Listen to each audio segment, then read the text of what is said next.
Hey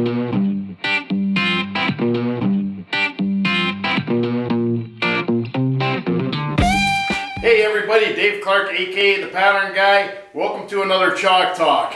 Kind of doing two in a row here. We're doing the redo, I guess, of the mounting a wheel on a match plate. So I got a little bit of an example. It's not a train wheel, but it's going to be a hand wheel for CNC machines. So, like I was telling Adirondack, what he's got to do is get together with his foundry first, and they'll tell him exactly where on the match plate he's got to mount what he's doing. Okay, and like I said, there's several different ways to go about doing this.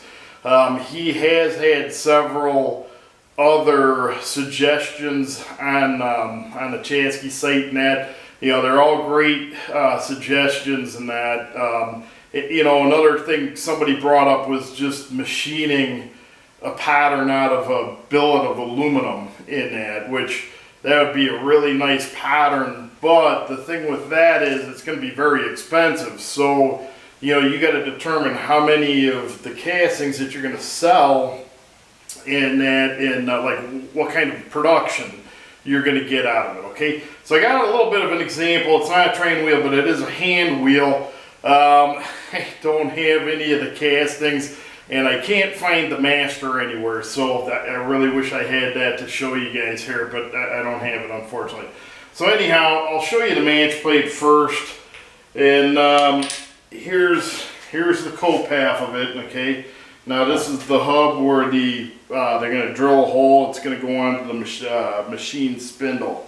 Okay, and then this part here, this is the actual handle right here. Okay, so you're just going to have to use your imagination, and I got the Chalk Talk board out. We'll do a little Chalk Talk here. So I guess, like I said, I'm not going to be able to do this perfectly. Okay, so I started out with, this handle. We'll try to draw two views of it. Okay, I mean, it's a pretty simple handle. All right, and then we got the hub sticking up here.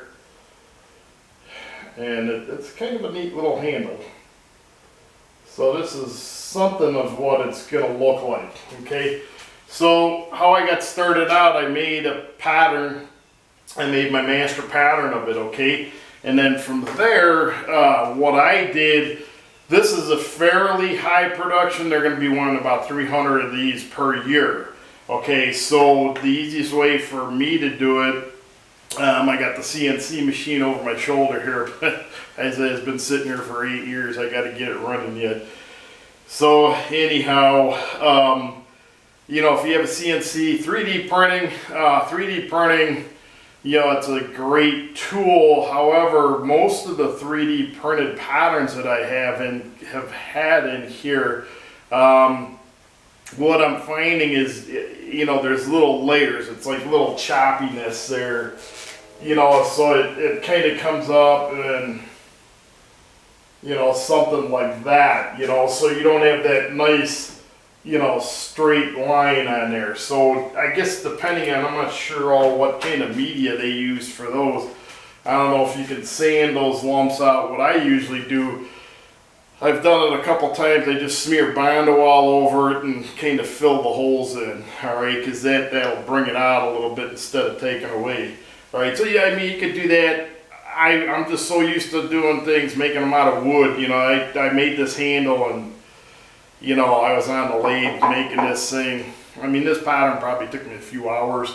So, to me, that was a lot easier, right? So then from there, what I did, I should have done this upside down. Let's do this way. All right, so from here, what I did, see if I can get this close to what I had it on. This comes down here, all right? All right, so from what I did here, I created a little parting block, all right? And then I ended up, actually I think I made it all the way straight here. So I made her straight down here. So I made this little parting block just to get this hub here. And then what I did from here was I poured this plastic here, okay? This is the 1/2. And like I said, what you do is, you know, you put a frame around it. This is the Freeman product called Repro 83. We use this stuff for a ton of different things, you know, molds. You can actually use this for patterns too. And then, so I made that half, you know, that would be this top half here, okay?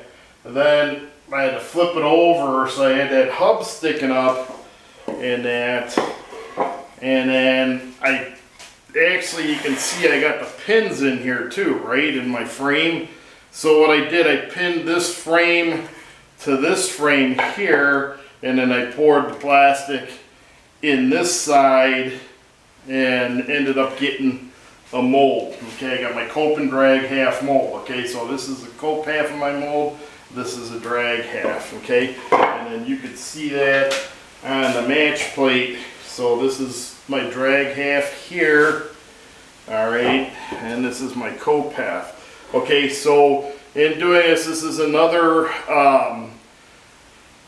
thing you want to keep into account is how many of these you want to make. Okay, so like I said, we're making 300 of these a year. Okay, and then he wants them in like batches of 50. So with 2 on, I got to make 25 molds, right, to get my 50 castings. Okay, so 25 molds isn't too bad.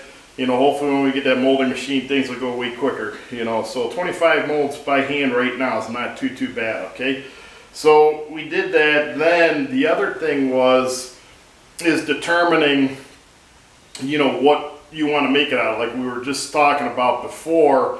You know, you could CNC machine this. You know, but for 300 parts a year. This red urethane, this is also a Freeman product from urethane. This, I think you can get like, I think it's like 200,000 molds before you get anywhere on this stuff. It's unbelievable. So this is just as good, if you know, it's just as good as aluminum pattern to me.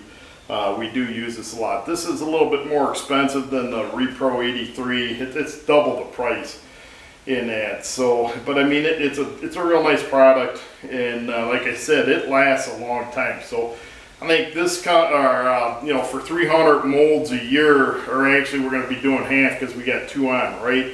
So for, you know, 150 molds a year, you're supposed to get 200,000 molds, I think, out of this stuff. So I think this pattern's going to be around for a lot longer than that, you know. So, you know, that's one thing. The Repro 83, I think, I can't remember, that's like 20,000 or something. I can't remember all the numbers, but I mean, same thing. As long as you don't beat these things up, you know, they should last you quite a while, you know.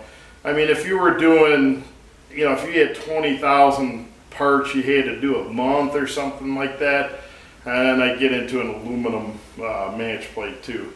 And some of the things are accuracy in like the quality of you know, the surface of the casting. But this stuff, actually, it's kind of like glass. I mean, it's really nice and smooth.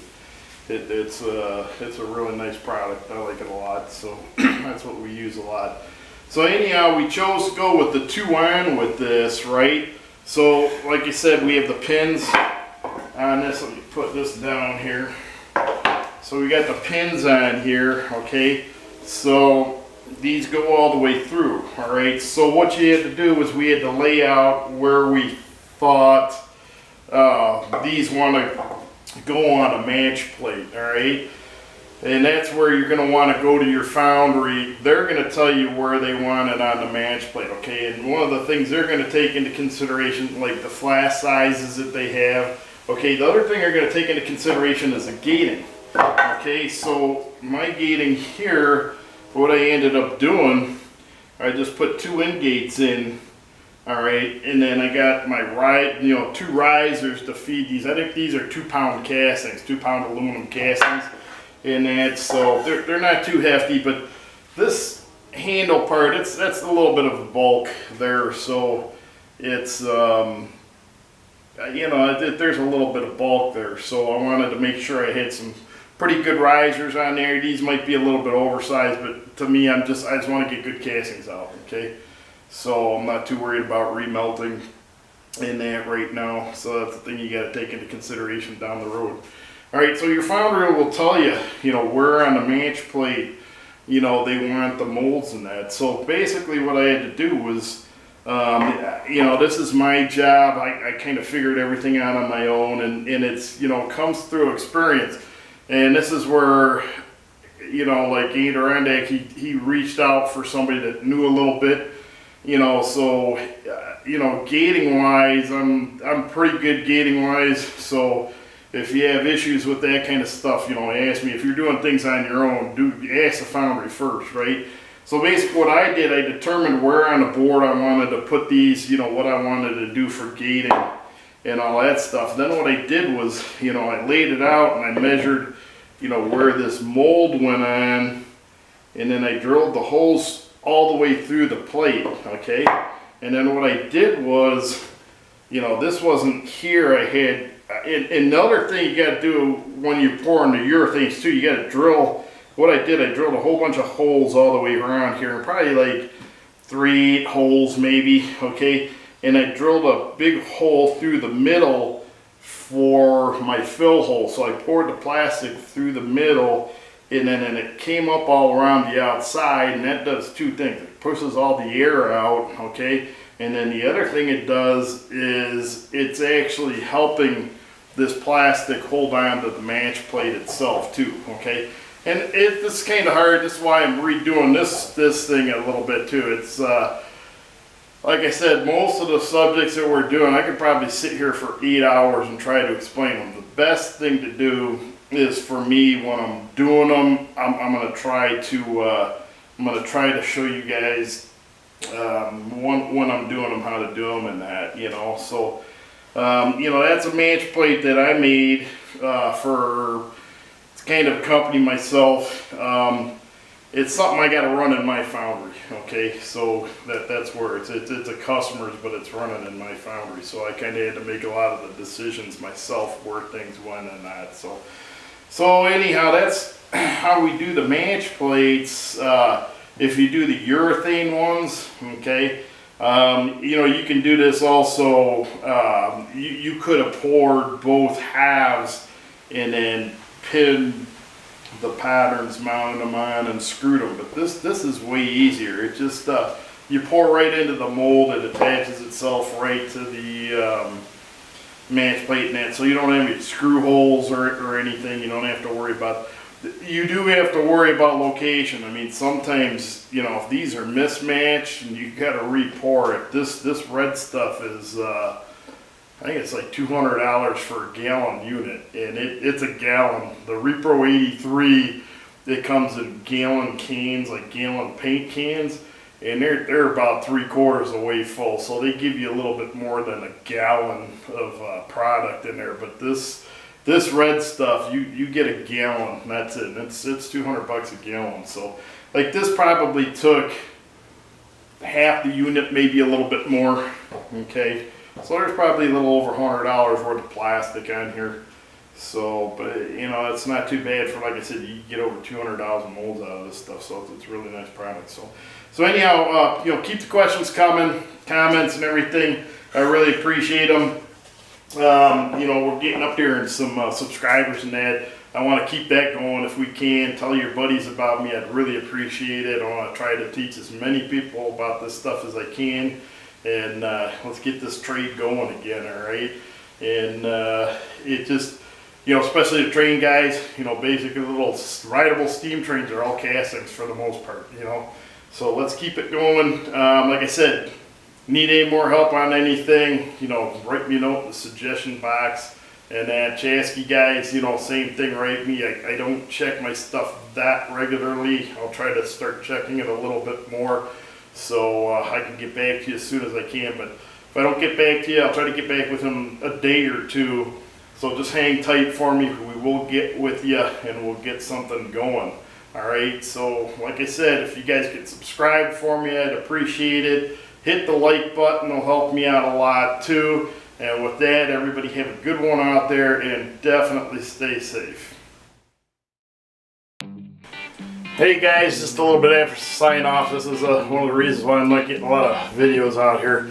Not down at the foundry, not down at the up at the pattern shop here. So I'll show you what I got going here. We'll do this later on down the road, but here's a little sneak peek of something we'll do down the road here. All right, here we go. We in the downstairs of the apartment here, and this is a bathtub, and it is just so clogged. These old steel pipes are so clogged. What we're gonna do is we're just gonna cut them out. See, I just got the cut right there, and we're just gonna put all PVC in there. Kind of got lucky real quick here. Bottom place isn't running for another couple weeks, so I figured I'm just gonna go ahead and pop a hole in the ceiling, replace the pipes, and be done with it instead of trying to snake, and then 6 months from now that's to snake again and snake and snake. So that's one of the things we'll teach you down the road. All right, have a good one, guys.